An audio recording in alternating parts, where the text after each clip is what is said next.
Queria falar um pouco hoje sobre a graça de Deus. Tito capítulo 2, do versículo 11 em diante. Quantos amam a palavra de Deus?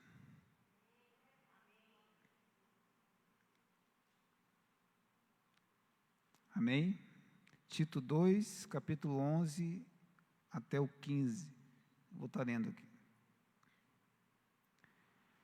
Porque a graça de Deus se há manifestado, trazendo salvação a todos os homens, ensinando-nos que, renunciando à impiedade e às concupiscências mundanas, vivamos neste presente século sóbria, justa e piamente, aguardando a bem-aventurada esperança e o aparecimento da glória do grande Deus e nosso Senhor Jesus Cristo, o qual se deu a si mesmo por nós, para nos remir de toda a iniquidade e purificar para si um povo seu, especial, zeloso de boas obras. Fala disto, e exorta e repreende com toda a autoridade. Ninguém te despreze. Amém? Fala disto e exorta e repreende com toda a autoridade, ninguém te despreze. Aqui Paulo está aconselhando seu discípulo Tito, e ele começa falando a partir do versículo 11, da graça de Deus, fala também sobre a volta do Senhor, e ele, no versículo 15, ele dá um conselho, para Tito, falando, olha, fala sobre isso, fala sobre essas coisas com a igreja, exorta e repreende com toda a autoridade, ninguém te despreze. Por que Paulo fala isso? Porque Tito deveria ser um jovem, ministrando à igreja, falando sobre as coisas de Deus, Talvez, alguns não estavam considerando aquilo que ele estava falando pela idade, talvez, de Tito, Então, Paulo dá esse conselho a Tito, olha, ninguém te despreze, não é desprezar o Tito em si, mas aquilo que ele estava ministrando, Então, eu queria estar ministrando hoje um pouco sobre isso, falando sobre a graça de Deus e trazendo para nós uma compreensão sobre esse maravilhoso dom que Deus nos deu. Eu estava refletindo e meditando sobre isso durante essa semana, e é uma das coisas que Deus tem derramado sobre a minha vida, sobre a minha casa, durante todos esses anos que eu tenho caminhado com Jesus. Posso falar para vocês que eu estou aqui hoje pela graça de Deus, mas pela graça mesmo de Deus. Era para mim estar em qualquer outro lugar, ou até mesmo um caixão, mas pela graça de Deus, eu estou aqui hoje falando com vocês sobre o amor de Deus, sobre as coisas do reino de Deus, sobre os mistérios do coração de Deus. Há um privilégio maior do que esse, não somente falar a vocês, mas de estar desfrutando de um relacionamento com esse Deus. Isso é graça, irmãos, isso é favor de Deus, isso é misericórdia de Deus sobre nós.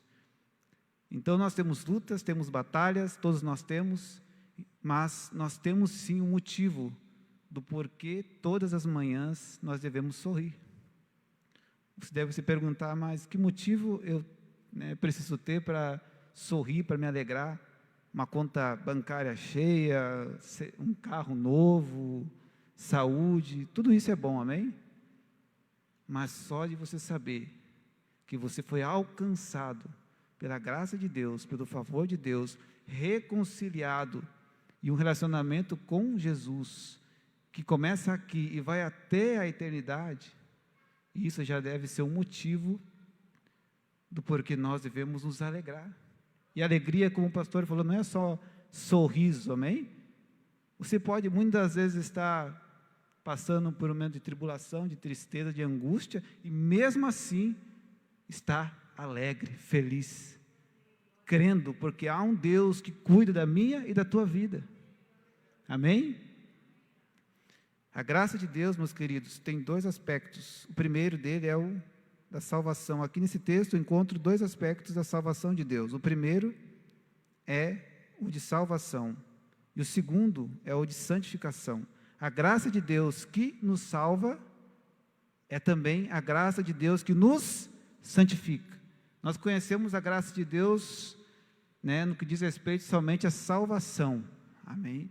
A graça de Deus, como diz o texto aqui, é manifestado trazendo salvação a todos os homens, a todas as pessoas, sem distinção de cor, de raça, de pecado, se é pecadinho ou pecadão.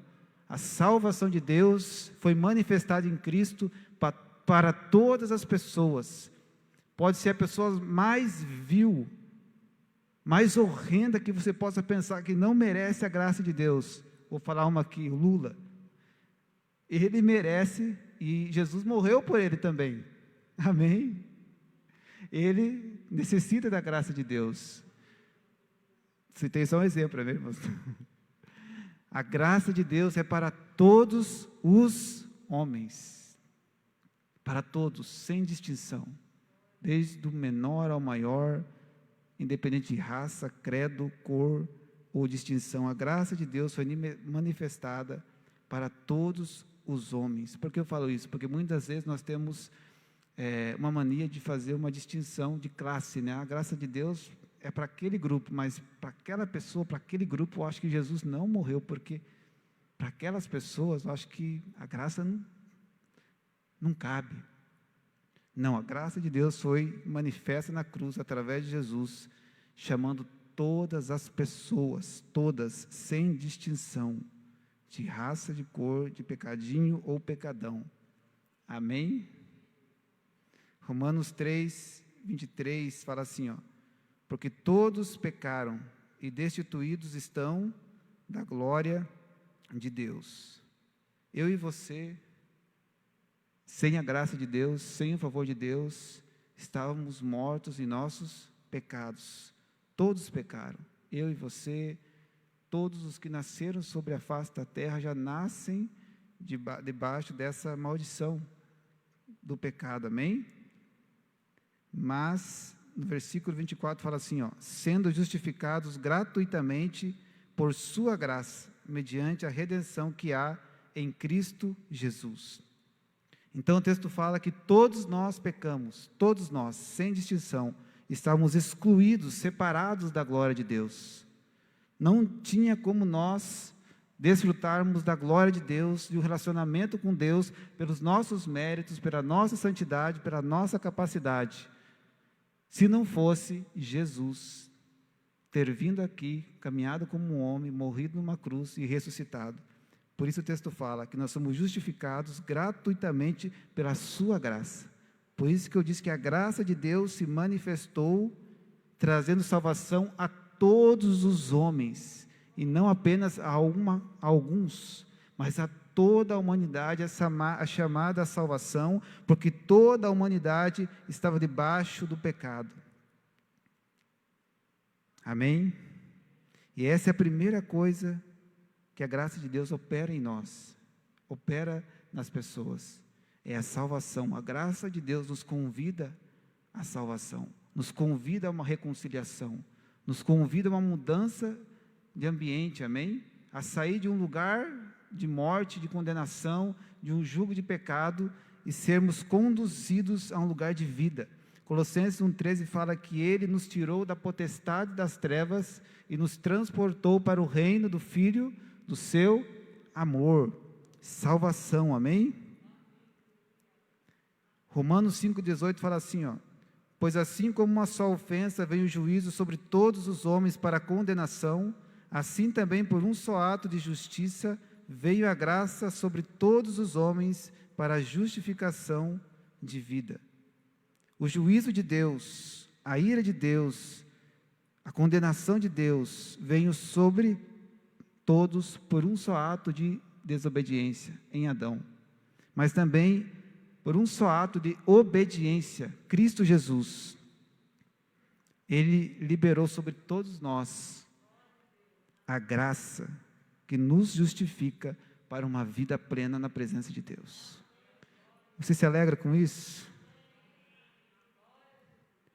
meu querido, e o coração de Deus, o desejo do coração de Deus, e eu creio que tem que ser o meu e o teu, é que todas as pessoas conheçam essa graça.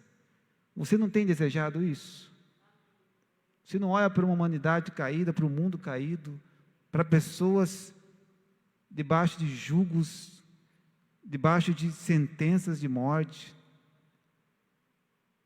e você não almeja isso? Se você foi alcançado, se você foi salvo, qual deveria ser o maior desejo do teu coração, do meu coração? Que outras pessoas também fossem salvas. Mas muitas das vezes nós não entramos na rotina da vida, vamos dizer assim, né? E nós acabamos esquecendo que há pessoas do nosso lado precisando talvez de um abraço, de uma palavra, no seu trabalho, aqui na igreja, na rua, no mercado, numa padaria, aonde você vai, você encontra pessoas necessitadas de ouvir algo que você carrega e que pode mudar o destino dessa pessoa eternamente. Talvez a pessoa está caminhando naquele momento, passa ao seu lado, está com o pensamento de tirar a sua vida, e você olha para aquela pessoa e sabe que Deus está lhe direcionando a fazer algo e não faz. Aquela pessoa vai passar por você e talvez eternamente vai seguir um destino de destruição. Há uma graça sobre a tua vida, há uma graça sobre a minha vida, e nós precisamos que o Senhor nos incomode. E eu não falo só de você ir para a África, né, eu creio que isso é maravilhoso, tremendo também, se Deus separar você para isso, mas aqui onde você está, onde você colocar a planta dos seus pés, Deus lhe chama para ser um missionário, a ser um proclamador do amor de Deus, dessa salvação que foi manifestada a todos os homens. 1 Timóteo capítulo 2 e versículo 3 fala assim, isto é bom e agradável diante de Deus, nosso Salvador, o qual deseja que todas as pessoas sejam salvas. Quando nesse texto aqui está falando, Paulo aconselhando Timóteo, falando sobre o princípio da igreja orar coletivamente em intercessão pelos homens. Ele está falando no 1 Timóteo capítulo 2, versículo 1 ao versículo 4, ele está falando a Timóteo para que ele exorte a igreja, admoeste, pois, antes de tudo, que se faça precações, orações, intercessões por todos os homens. Ele está falando a Timóteo, olha, admoesta a igreja para que a igreja ore, interceda por todas as pessoas, pela sua cidade, pelo seu bairro. Aí no versículo 13 ele fala, olha, isto é bom e agradável diante de Deus, nosso Salvador, o qual deseja que todas as pessoas sejam salvas. Então, quando se fala em salvação, se fala em intercessão também. Pessoas não serão salvas se nós não intercedermos por elas.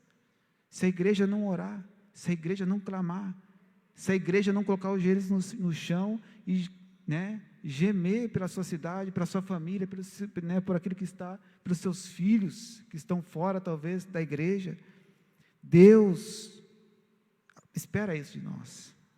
Por quê? Porque está escrito na palavra de Deus, para mim e para você como filho. Nós precisamos clamar para que Deus produza salvação no lugar onde nós estamos. Por isso, Paulo fala a Timóteo, isso é bom e agradável diante de Deus, nosso Salvador, o qual deseja que todas as pessoas sejam salvas e cheguem ao pleno conhecimento da verdade.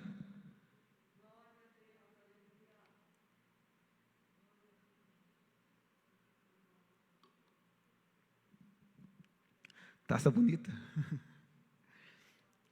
Isto é bom e agradável diante de Deus, amém?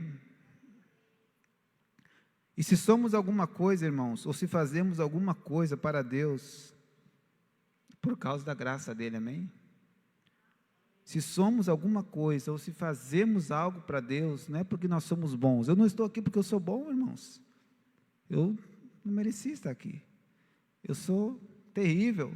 Alguns, poucos me conhecem eu aqui pregando, talvez, algumas vezes aqui, mas, pela graça de Deus, os meus olhos estão fitos em Deus, buscando dia após dia, e clamando a Deus para que eu possa permitir que Deus faça o que Deus quer fazer em minha vida. Amém? Se somos alguma coisa ou se fazemos algo para Deus, é por causa da graça dEle, é por causa do favor dEle. Paulo, que foi o grande apóstolo Paulo, que pregou, que viajou, que escreveu tantos livros do Novo Testamento, em 1 Coríntios capítulo 15, versículo 10, ele fala assim, ó: pela graça de Deus sou o que sou. Pela graça de Deus sou o que sou. Ele fala assim, continua: e a sua graça para comigo não foi inútil, antes trabalhei mais do que todos eles, todavia não eu, olha só, trabalhei mais que todos eles, mas não eu, mas a graça de Deus que vive em mim. O que Paulo está querendo dizer? Que ele mesmo, partindo dele mesmo, nada, não poderia fazer coisa alguma, se não fosse a graça de Deus, o favor de Deus, impulsionando ele para que ele fizesse aquilo. A palavra de Deus diz: amai a vossos inimigos. É possível isso sem o amor de Deus, sem a graça de Deus? Amar alguém que faz mal para você, humanamente falando? Não é. Você vai odiar essa pessoa. Mas pela graça de Deus, pelo amor de Deus, quando você é batizado nessa graça, nesse amor de Deus, Deus lhe derrama tanto amor que você tem um desejo profundo que aquela pessoa que odeia você conheça esse Deus. É claro que você não vai poder ter sociedade com o inimigo. É impossível você ter sociedade com alguém que não quer ter sociedade com você, ou ter amizade com alguém que não quer ter amizade com você. Mas você vai amar aquela pessoa. Por quê? Porque há algo em você que faz você olhar para aquela pessoa e não ver aquela pessoa, mas ver Cristo que morreu por ela. Amém? E isso lhe faz amar aquela pessoa. Por quê? Porque você vai amar aquela pessoa porque você vai ver Cristo nela e você ama a Cristo de todo o coração. Então você vai amar aquela pessoa até que aquela pessoa conheça a Cristo. Então é isso que a graça de Deus faz em nós. Paulo dizia: pela graça de Deus eu sou o que sou, e a sua graça para comigo não foi inútil. Antes trabalhei mais do que todos eles, todavia não eu, mas a graça de Deus que vive em mim. Amém? 2 Coríntios, capítulo 3, versículo 5, fala assim, ó: não que possamos reivindicar qualquer coisa com base em nossos próprios méritos, mas a nossa capacidade vem de Deus. Olha só o que Paulo fala: não que eu possa reivindicar algo de mim mesmo, como se eu pudesse fazer algo de mim mesmo para Deus, pelos meus méritos, pelas minhas realizações, pelas minhas conquistas, pelo meu estudo, pela minha inteligência, pelo meu conhecimento, pelo tanto de livros que eu li, pelo tanto de faculdades que eu fiz. Não é isso, irmãos. Não é pelos meus méritos. Paulo era fariseu dos fariseus. Paulo era conhecedor de várias línguas. E Deus fez ele cair, cegou ele, abriu os olhos dele, para que ele pudesse ver o verdadeiro conhecimento, o verdadeiro entendimento que vem de Deus, que vem do alto, que não vem do nosso estudo apenas. Não estou fazendo apologia dizendo que isso é errado, amém? Estude, leia, busque isso, mas entenda como Paulo entendeu aqui. Não era por causa disso, era por causa da graça de Deus, por causa do Espírito de Deus dentro dele, que fazia com que ele visse coisas, entendesse coisas que ele não entendia antes, conhecendo tudo o que ele conhecia. Amém? Paulo conheceu a graça de Deus, por isso ele poderia dizer isso. Não que possamos reivindicar qualquer coisa com base em nossos próprios méritos, mas a nossa capacidade vem de Deus. Por isso nunca diga que você não pode fazer, porque se Deus é contigo, se Deus é na tua vida, Se Deus está te direcionando a algo, Ele vai te capacitar, amém? A graça de Deus, ela salva os piores de nós, amém? E capacita também os mais incapazes. É isso que a graça de Deus faz. Ela salva os piores de nós e capacita os mais incapazes dentre nós.